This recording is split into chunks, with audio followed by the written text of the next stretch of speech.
De retour dans l'Africa Newsroom pour la deuxième partie. Un invité nous a rejoint. Il s'agit du professeur Maurice Kamto. Vous êtes président du mouvement pour la renaissance du Cameroun. Bienvenue. Merci. Et nous sommes toujours en compagnie de nos éditorialistes Samuel Gambok et Jean-François Kandji-Pondé. Tout de suite, le dossier du jour.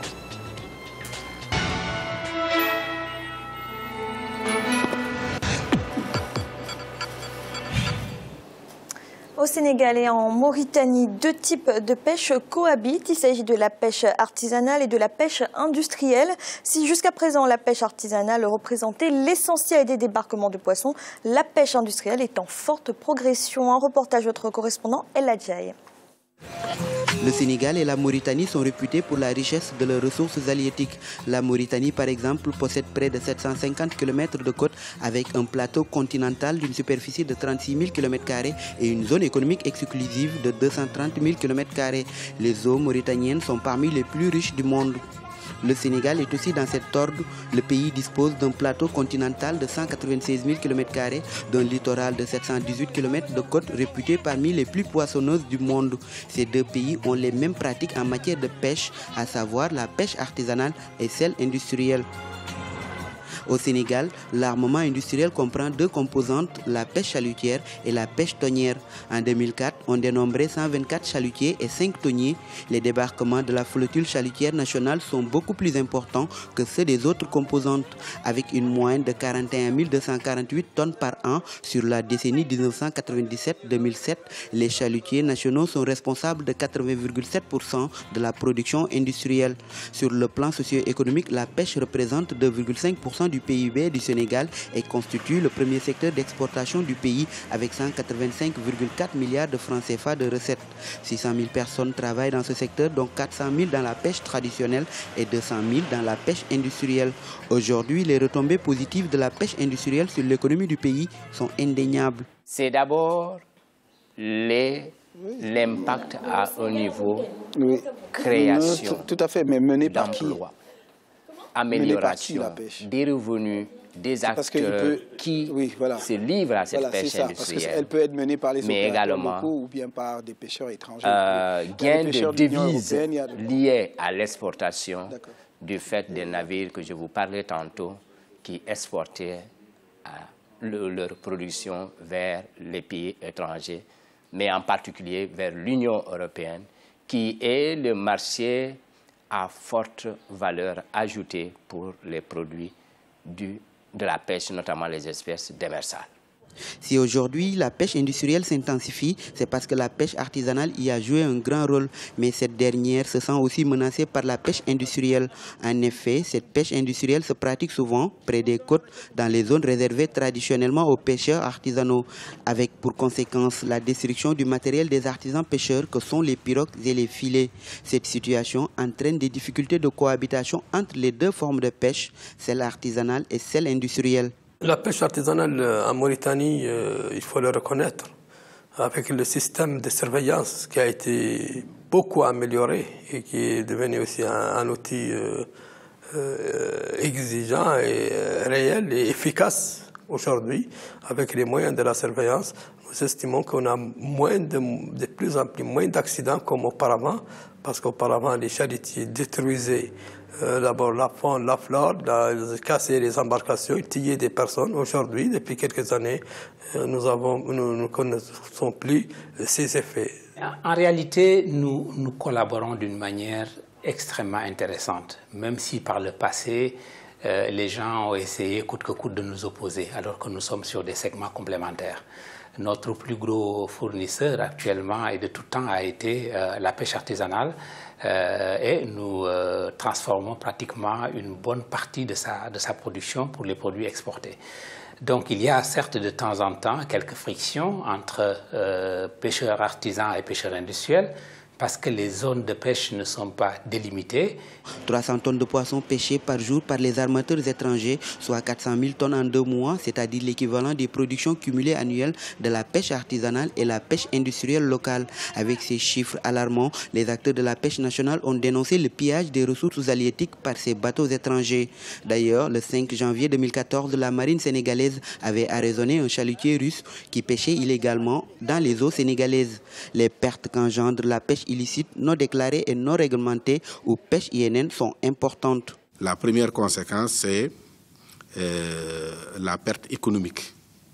Parce que, comme vous le savez, si ces navires-là viennent faire des prélèvements sur le stock sans autorisation, ces stocks sont exportés et vendus ailleurs. Et les pertes économiques, suivant les statistiques disponibles, en tout cas dans la littérature, avoisineraient les 150 milliards dans notre sous-région. L'autre cas de figure, c'est que cette pêche INN provoque la destruction de la biodiversité. L'autre cas de figure également, c'est tout ce qui est dans ce domaine-là, les pertes d'emploi. À ces problèmes s'ajoute le manque de financement. Le secteur industriel a besoin aujourd'hui du renouvellement de sa flotte. La pêche industrielle souffre actuellement d'investissement de renouvellement de la flotte. Et parce que aussi, nous n'avons pas de partenaires financiers qui accompagnent le renouvellement des flottes. Et c'est avec nos propres rentabilités que nous essayons de tenir la route.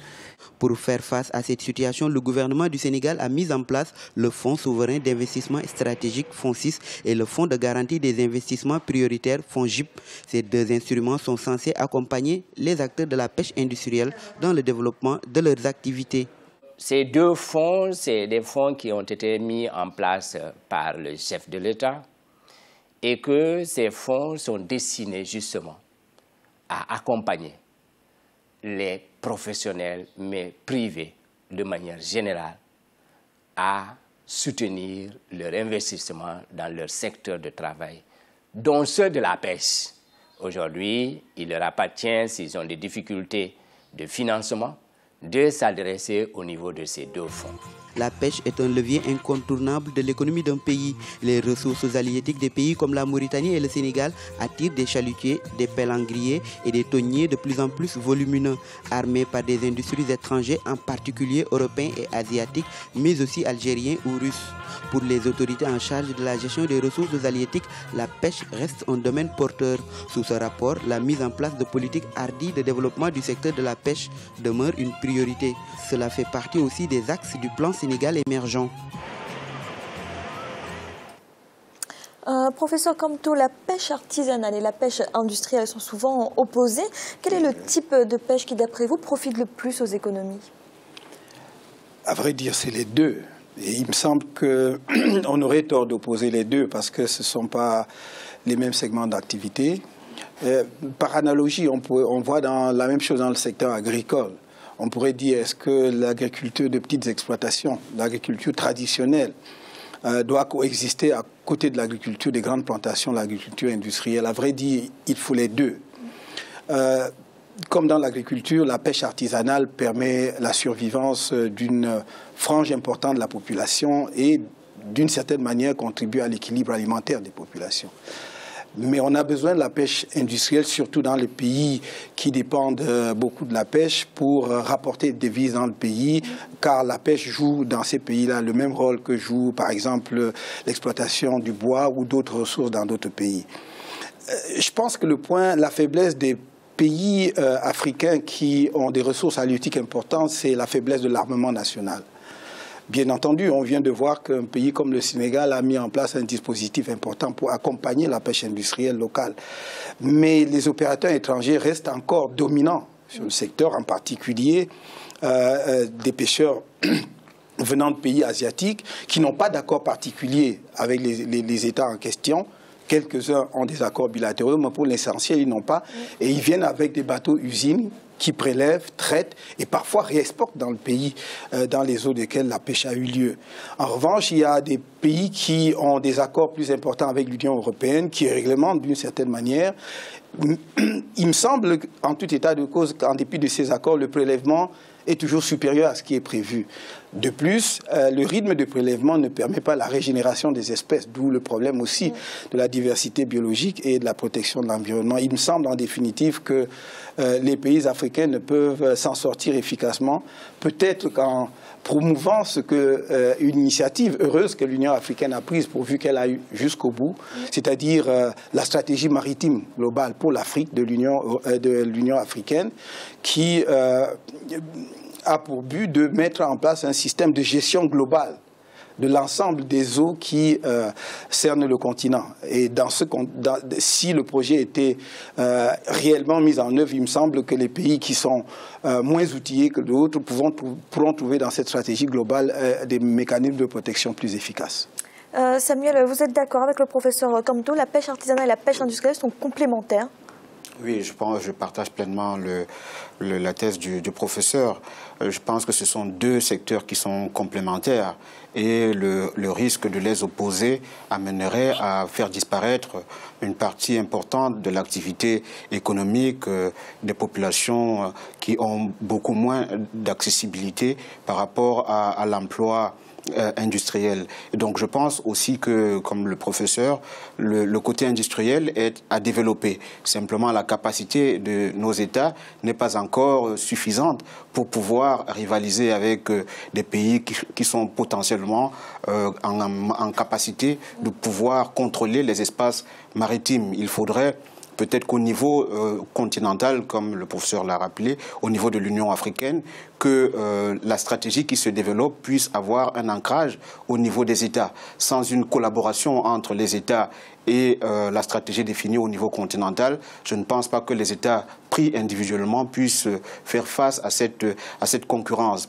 Ils n'ont pas les moyens financiers conséquents pour développer ce secteur individuellement. Deuxièmement, ils n'ont pas la logistique nécessaire. C'est une logistique qui coûte extrêmement cher et il faut une capacité de réhabilitation ou de maintenance de cette logistique. Il faudra donc non seulement acquérir ces bateaux et toute l'industrie qui va avec, mais aussi développer des capacités en termes de formation pour réhabiliter, renforcer les capacités des locaux afin de pouvoir s'approprier ces outils. Je pense que c'est une politique de longue haleine qui mérite d'être menée avec beaucoup d'intelligence et je pense que le cas du Sénégal et de la Mauritanie, parce que si on prend le Sénégal, j'ai été au Sénégal il y a quelques semaines, il y a des accords qui ont été signés entre le Sénégal et le Maroc. Et je pense que dans le cadre de la coopération sud-sud et dans le cadre de la coopération entre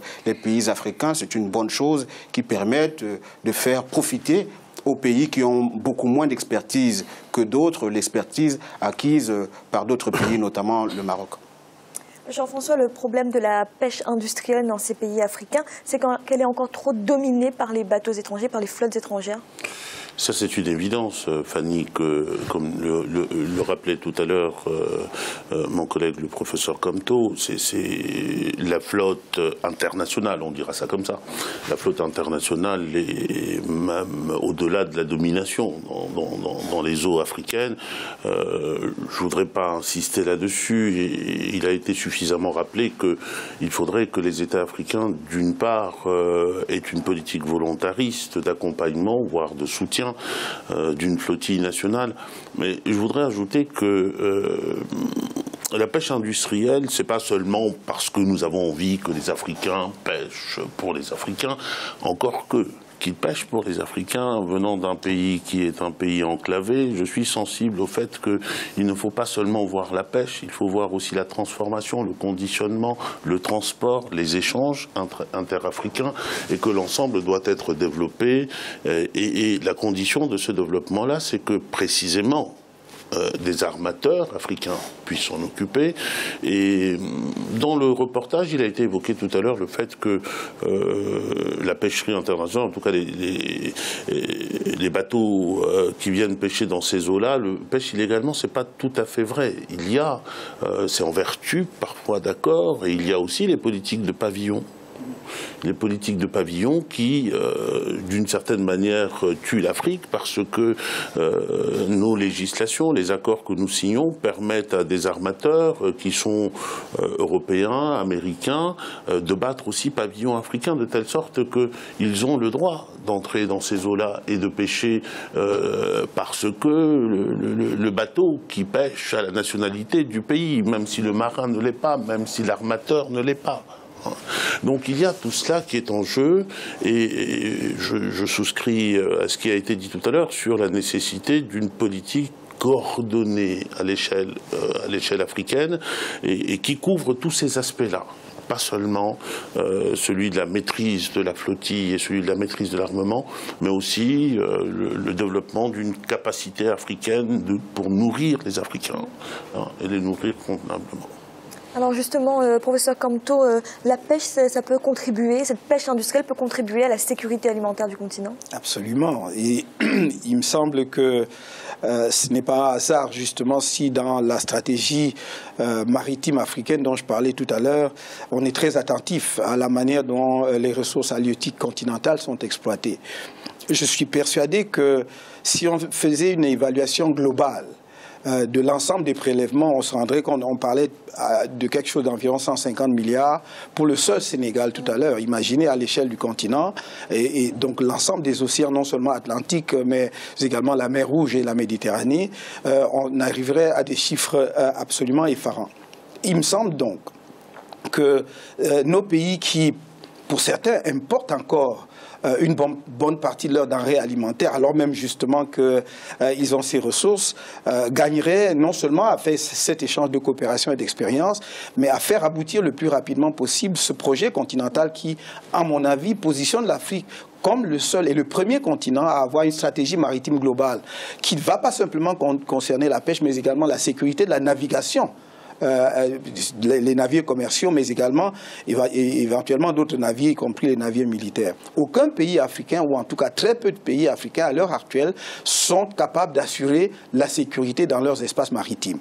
Et donc c'est un projet qui est très utile et qui peut renforcer la sécurité alimentaire sur le continent. Merci. Tout de suite, un rappel des titres qui ont été développés en début d'émission. Au Nigeria, un double attentat a fait au moins une quarantaine de victimes dans la ville de Maiduguri, à l'origine des attaques des membres présumés de Boko Haram. Pour rappel, la ville de Maiduguri est l'ancien fief du groupe terroriste. Et le Front populaire ivoirien en ordre dispersé pour la présidentielle 2015, alors que certaines personnalités ont rejoint la coalition nationale pour le changement. Le leader du FPI, Pascal Afine-Guessant, tente de prôner à nouveau l'union au sein du parti, une tâche qui semble de plus en plus compliquée. Nous allons marquer une nouvelle pause à l'instant, la troisième partie de l'Africa News Report.